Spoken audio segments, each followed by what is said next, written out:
কাল সন্ধেবেলা সবাই আমাকে বললো মুখরোচক কিছু একটু বানিয়ে খাওয়া তো। আমি ভাবলাম কালকে একটু ম্যাগির চপ করে খাওয়াই।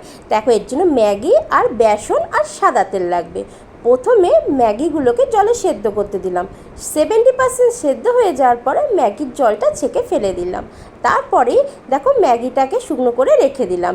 এরপরে আলু সেদ্ধ করে আলুটার মধ্যে কাঁচা লঙ্কা আর ম্যাগির মশলা ছিটিয়ে সামান্য একটুখানি নুন দিতে হবে, সেটা তোমাদের স্বাদ মতন নুন দিয়ে ঠিক এই রকম করে মেখে নিতে হবে। এরপরে বেসন নিতে হবে, বেসনের মধ্যে নুন, 1 চিমটে হলুদ আর 1 চিমটে খাবার সোডা দিয়ে বেসনটা ভালো করে ফেটিয়ে মেখে নিতে হবে। বেসনটাকে ভালো করে ফাটাতে হবে। এর মধ্যে একটা ছোট্ট টিপস বলে দিই। আমার পিসি বলতো বেসন ফাটানো হয়েছে নাকি জানতে গেলে বেসনটা ফাটানোর পরে একটা বাটির মধ্যে জলের মধ্যে একটু বেসন ফেলে দিলে যদি বেসনটা এরকম ভাসে, তার মানে বুঝতে হবে বেসন ফাটানো হয়ে গেছে।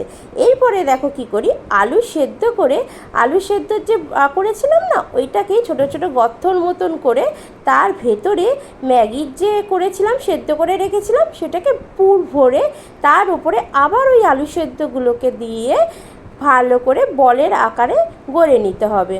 দেখো এইভাবে এরকম করে বল বল করে নিতে হবে, এরকম বড় বড় সাইজের বল করে নিতে হবে। তোমরা চাইলে ছোট আকারেও বল করতে পারো, আমি একটু বড়ই করেছিলাম। যদি তোমরা ছোট করতে চাও সেই ক্ষেত্রে কিন্তু ম্যাগির যে পুরটা আছে একটু অল্প নেবে। এর দেখো একটা আমি এখানে করেছি, তোমাদের আবার আর একটা করে আমি দেখাচ্ছি। প্রথমে আলু সেদ্ধটা নেবে, নিয়ে আলু সেদ্ধটার মধ্যে একটু গর্ত গর্ত করে নেবে যাতে ভেতরে পুরটা ভরা যায়।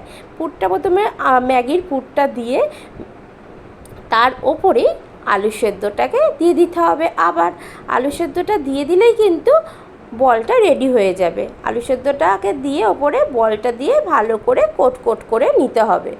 দেখো এইভাবে যেভাবে আমি করছি ঠিক সেইভাবেই তুমি করলে তোমাদের কিন্তু এটা এভাবেই করলে কিন্তু খেতে খুব টেস্টি হবে। এরম করে না আমি 4খানা বল রেডি করে নিয়েছিলাম। এইটা কিন্তু সম্পূর্ণ আমার নিজের মাথা থেকে বের করা একটা রেসিপি। এই রেসিপিটা কিন্তু খেতে যতটা দেখতে যতটাই সুন্দর হয়েছিল, খেতেও কিন্তু ঠিক ততটাই সুন্দর হয়েছিল। দেখো 4টে বল আমি কিন্তু রেডি করে নিয়েছি। এরপরে বেসনের মধ্যে ওই বলগুলোকে চুবিয়ে চুবিয়ে নিয়ে কড়াইয়ে একটু সাদা তেল দিয়ে, সাদা তেলটা আমি গরম করে নিয়েছিলাম, দিয়ে বলগুলোকে ওই সাদা তেলের মধ্যে ছেড়ে দিয়েছি। দেখো দুটোর বেশি বল কিন্তু একসাথে ছেড়ো না, তাতে কিন্তু লেগে যেতে পারে গায়ে, এবং লেগে গেলে সেটা একটু অসুবিধাই হবে তোমাদের ভাজতে। দেখো আমি 2খানা করেই বল ভাজছি। এইবার একটা পিঠ ভালো করে হতে দিতে হবে। প্রথমে কড়াইটা একটু হাই ফ্লেমেই রাখবে, তাতে কিন্তু ভালো করে একটা পিঠ ভাজা হয়ে যাবে। একটা পিঠ যেই ভাজা হয়ে যাবে উল্টে দিয়ে তুমি কিন্তু আর একটা পিঠে দেবে। দেখো তোমাকে আবার আমি আর একবার দেখিয়ে দিচ্ছি।